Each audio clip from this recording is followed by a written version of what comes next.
So, second part of purification of proteins, and here we will discuss size-based methods, so by which we separate proteins of different size from each other.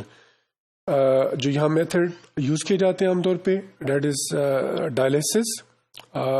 یہ method کیا ہے؟ It is separation of proteins by the use of semi permeable membrane.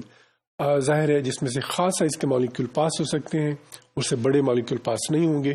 تو differential ایک permeability کی وجہ سے خاص size کی جو مالیکولس ہیں وہ اس میں سے پاس ہو سکتے ہیں.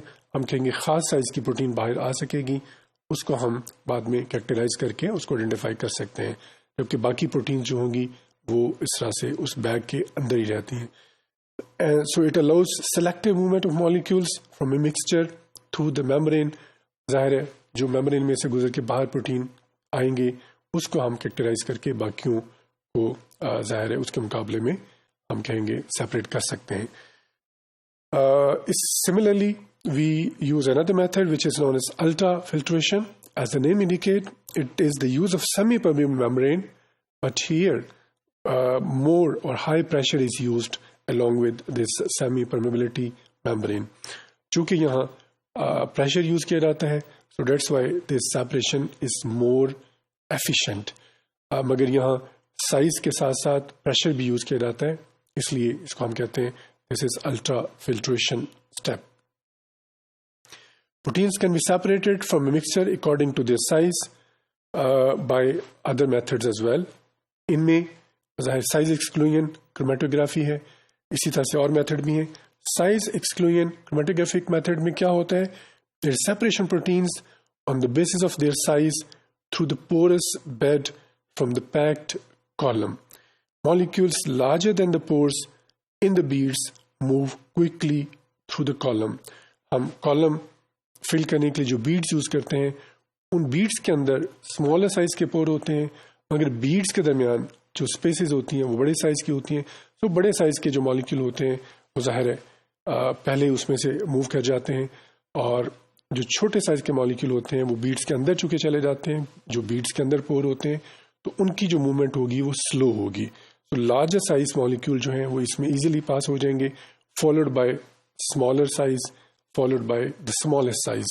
So molecules larger than the pores in the beads, they move quickly through the column, while smaller molecules which enter the pores of the beads, they are retarded, اور اسی لیے ان کی موومنٹ سلو ہوگی.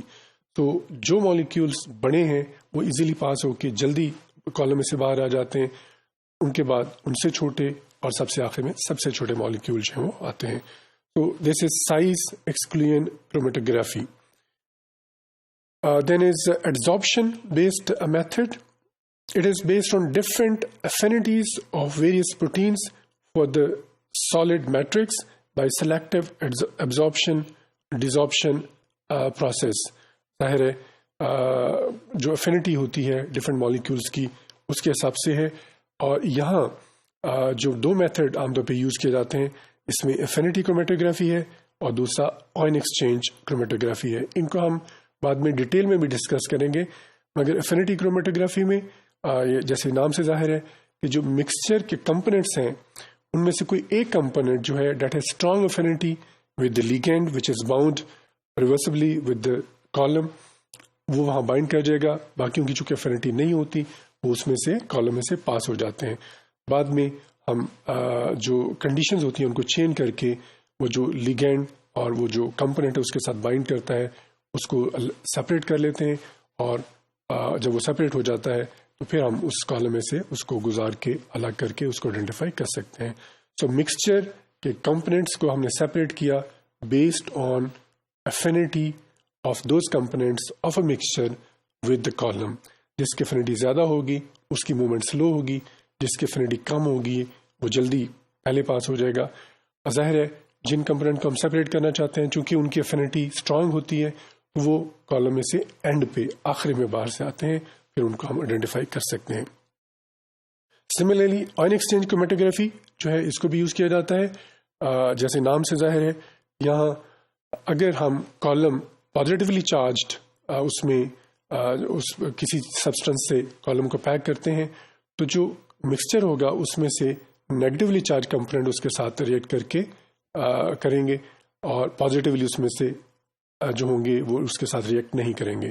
تو اگر کالم پازیٹیولی چارجڈ ہے تو mixture کے نیگیٹولی چارج کمپوننٹ اس کے ساتھ ریئیکٹ کرتے ہیں، وہ اینڈ پہ ہم اس میں سے الگ کر سکتے ہیں.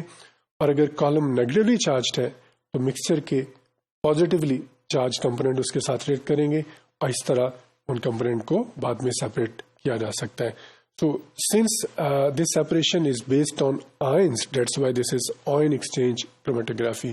So جو پازیٹیولی چارج کمپوننٹ ہوں گے ان کو اور نیگیٹولی چارج کمپوننٹ جو ہیں ان کو ہم الگ الگ سیپریٹ کر سکتے ہیں based on their interaction with substance which is used to fill the column in that particular case.